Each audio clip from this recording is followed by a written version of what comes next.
Did you ever have a conversation with someone, a long conversation, and then when it was over and you went home, you realized what you should have said?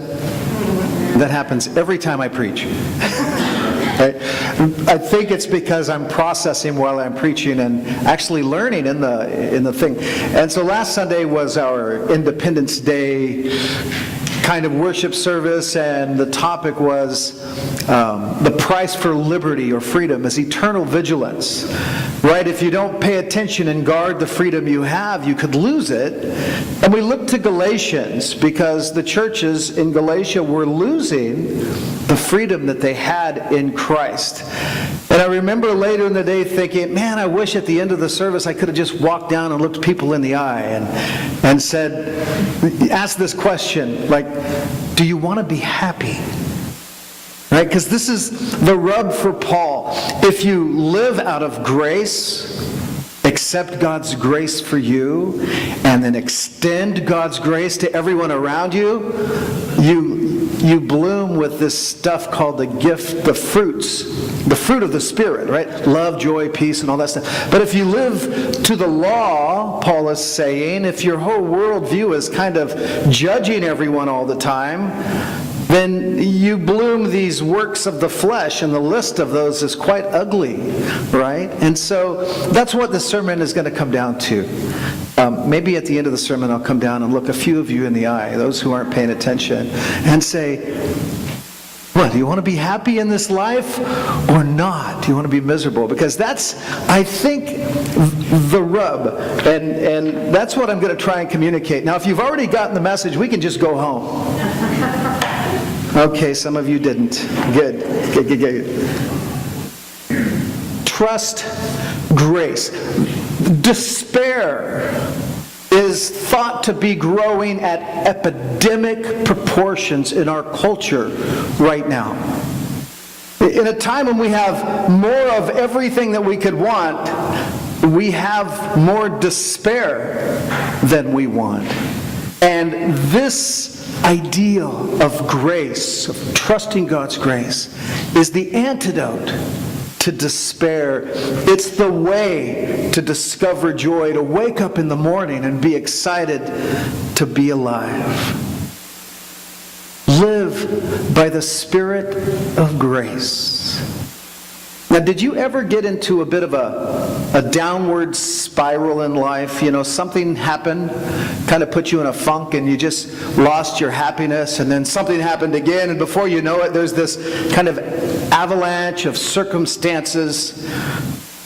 You spiral down and begin to think of how despairing your life is. Maybe something happened that made you angry, or jealous, or that evoked fear, and your joy that you had, your lightness of being turned to resentment or bitterness. If that has happened to you, that means you're just like me. You're a human.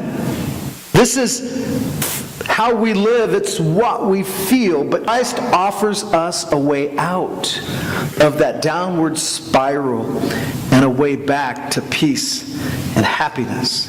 As I said a second ago, this is so important for us, the church, to grasp so that we can take this message of hope into a despairing world.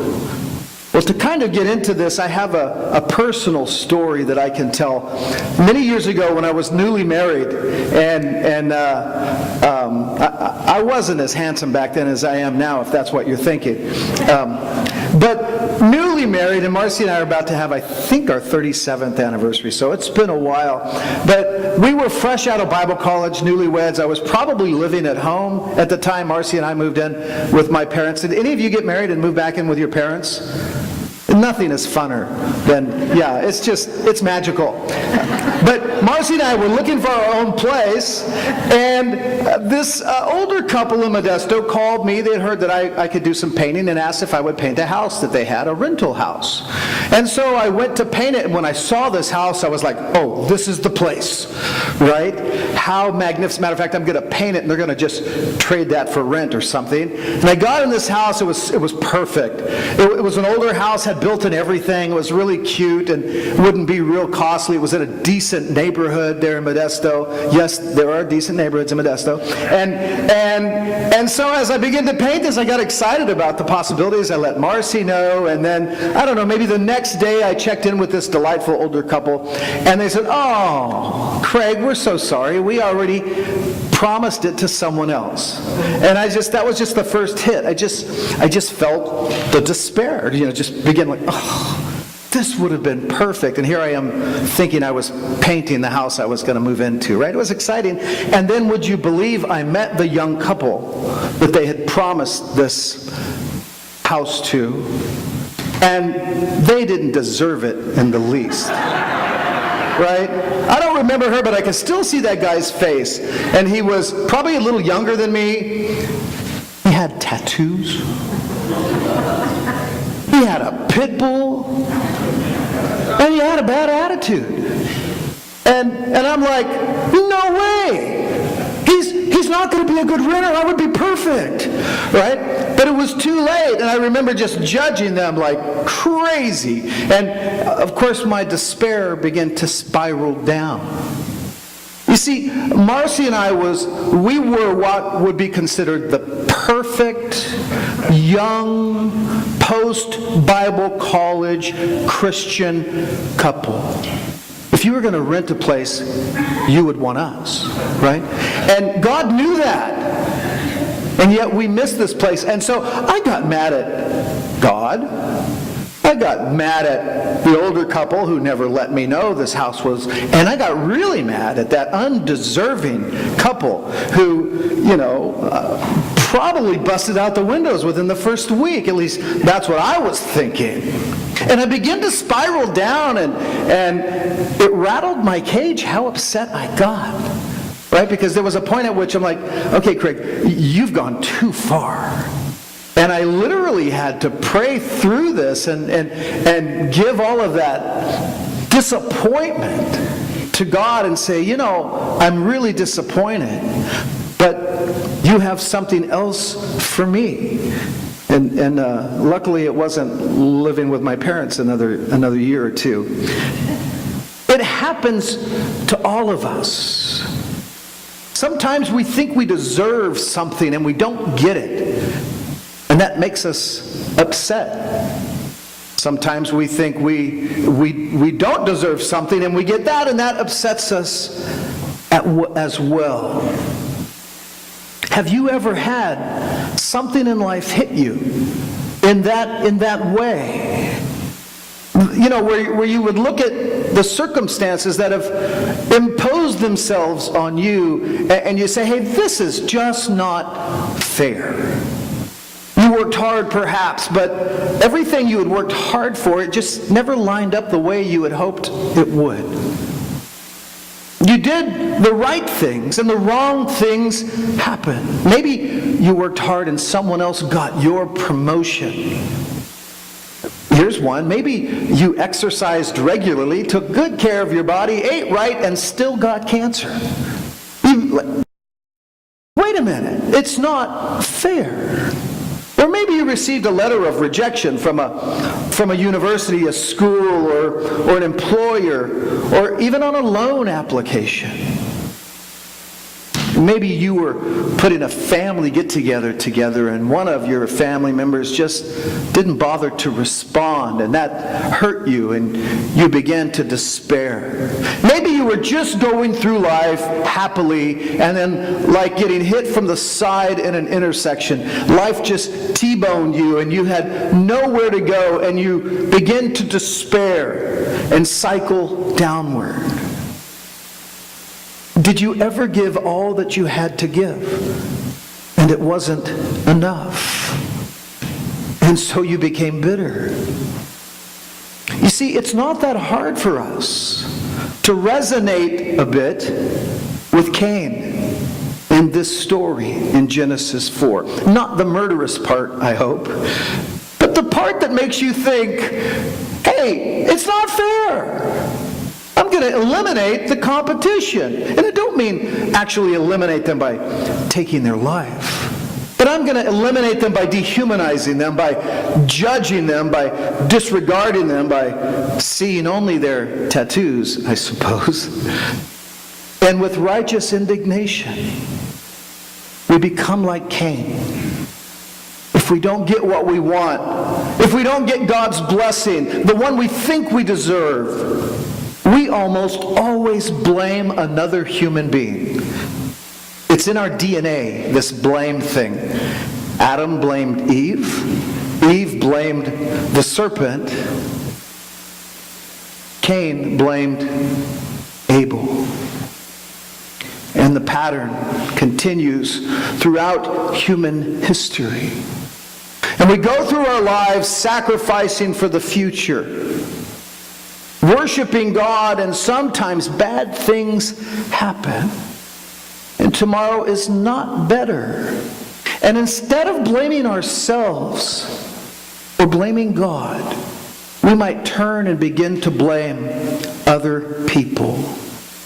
Just as Cain lashed out at Abel, and for his inappropriate anger, his rash judgment, and unthinkable act of murder, Cain bears a mark the rest of his life. And we don't know what that mark is. But it's something like, he's the one who killed his brother. We don't want to be left with the mark of being the one who takes the life or the reputation, who judges others. Now, this story in Genesis 4 doesn't give us a lot of information. People have sought to import meaning into the text.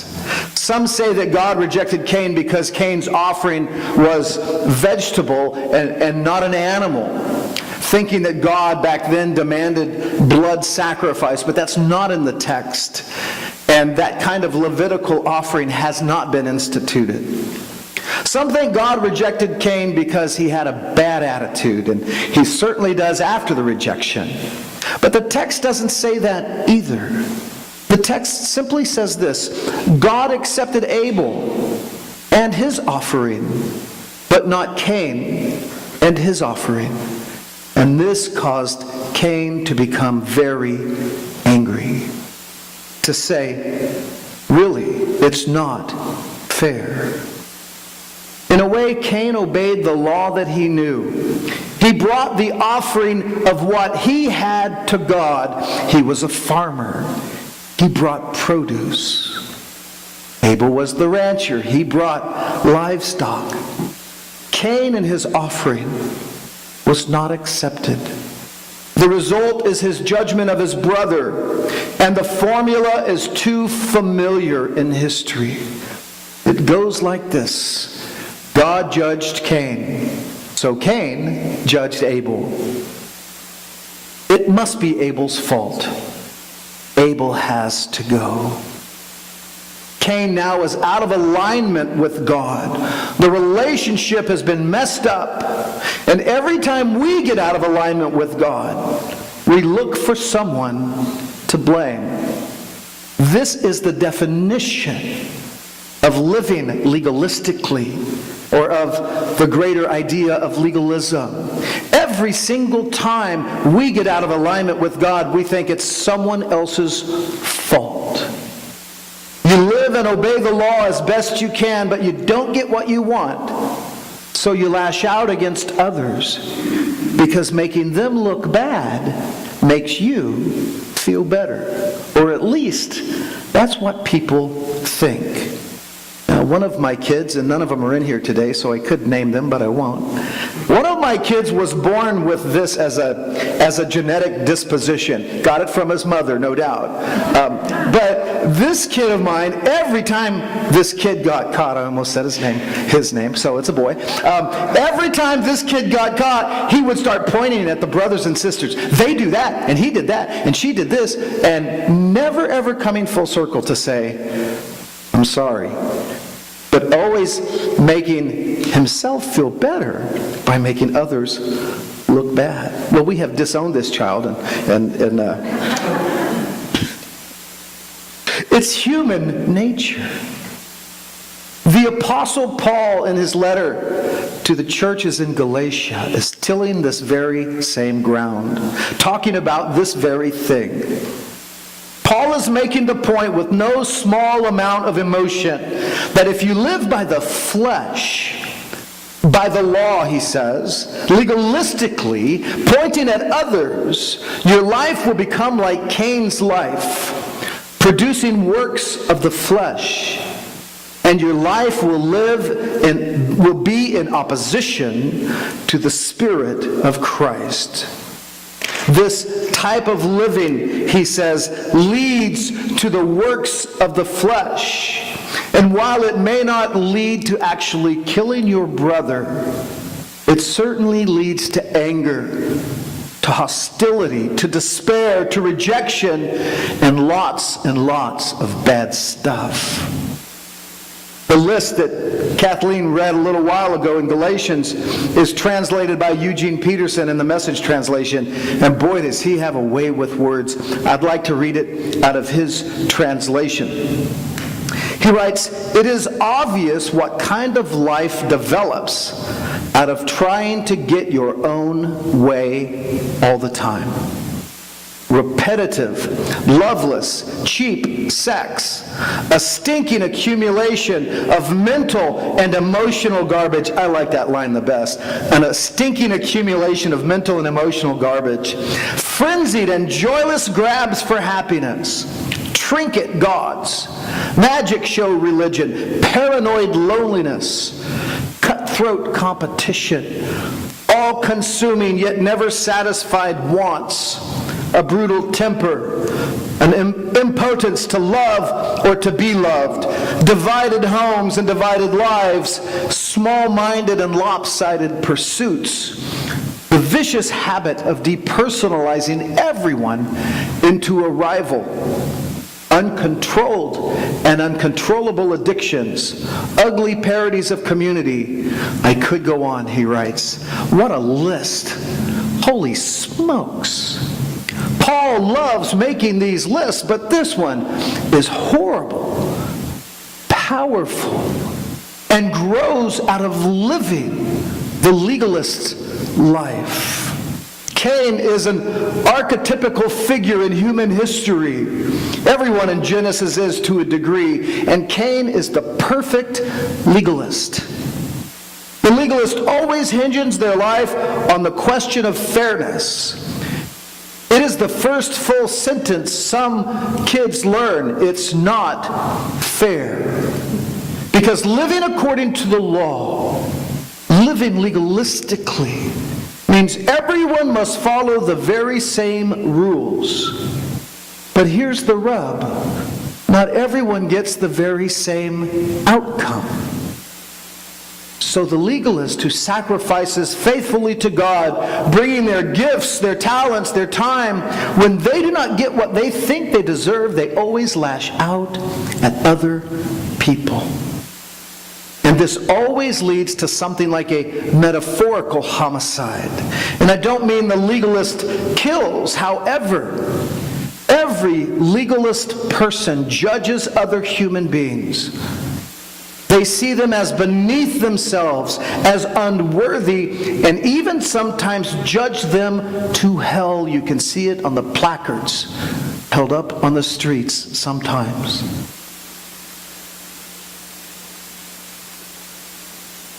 God said to Cain, "Why are you angry? Why is your face downcast? If you do what is right, will you not be accepted? But if you do not do what is right, sin is crouching at the door. Its desire is to have you, but you must rule over it." Well, we've talked about Cain. But let us briefly, and by briefly I mean kind of sort of briefly, consider Saul of Tarshish, the rising young Pharisee in the first century in Israel. Saul was zealously doing the works of the law. He was so zealous for the God of Moses, the God of Abraham, Isaac, and Jacob, that he began to arrest Jews who were following Christ. And if you remember, he officiated in the stoning of Stephen in the book of Acts. Like God came to Cain, Jesus comes to Saul.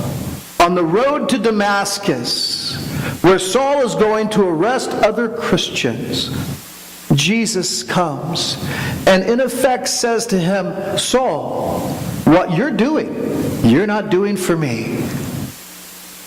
I do not receive your sacrifice. Why are you kicking against me? And unlike Cain, who pushes back, Saul falls into grace. Saul doesn't push back and say, hey, wait a minute, Lord. I've been serving faithfully here. I've arrested a lot of people in your name. Maybe I need a break. Saul falls into grace, goes the opposite direction of Cain. He does not spiral into despair. He does not stand up and protest.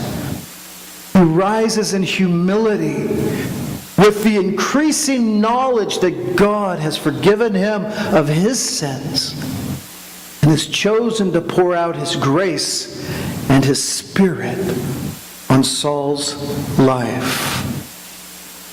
You see, Saul the Pharisee knew that to live the legalist was to hurt yourself and to hurt others. And he also knew that to fall into grace was to be healed and to be able to heal others. And so he rises from that moment of confrontation with God and says yes to the grace of Jesus Christ. He tells Timothy, the grace of our Lord was poured out on me abundantly, along with the faith and love that are in Jesus Christ. Here is a trustworthy saying that deserves full acceptance, Paul writes. Christ Jesus came into the world to save sinners, of whom I am the worst. Do you see who Paul's pointing to? I am the worst. And Cain rises up and says, it's not me, it's Abel. You see, the legalist says it's the other guy's fault, and Paul says, by grace I'm saved, even though I'm the worst of sinners. Do we go the way of Cain? Harden our hearts and turn down our faces when life does not go our way? Do we double down on legalism and point to others saying, at least I'm not that bad? Or do we respond like Saul of Tarshish? Oh, I'm the worst of sinners, and oh my goodness, God has said yes to me. And that is the point.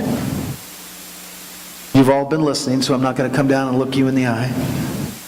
Do you want the fruit of the Spirit, the love, the joy, the peace, the kindness, the fruit of God's Spirit in you to burst forth every day?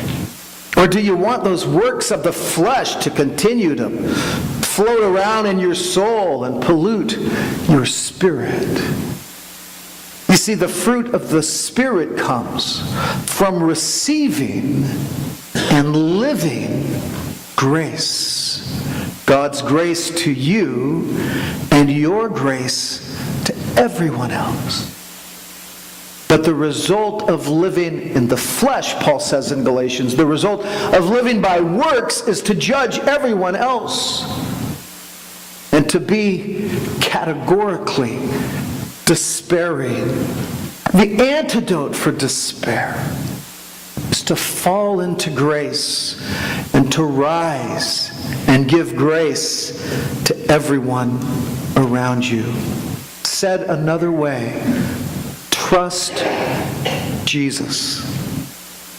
Trust Jesus more than you trust yourself to save you. Stop trying to bring a better sacrifice than the other guy. Stop looking at other people's lives with judgment and simply trust in the love, goodness, and the mercy of God to you. Your life will bloom. You will find peace, love, and happiness. Receive that truth in faith. What that simply means is believe it. Trust the message of grace. God will never, ever, ever let you go. God will not reject you. Trust it and give that mercy to everyone you meet.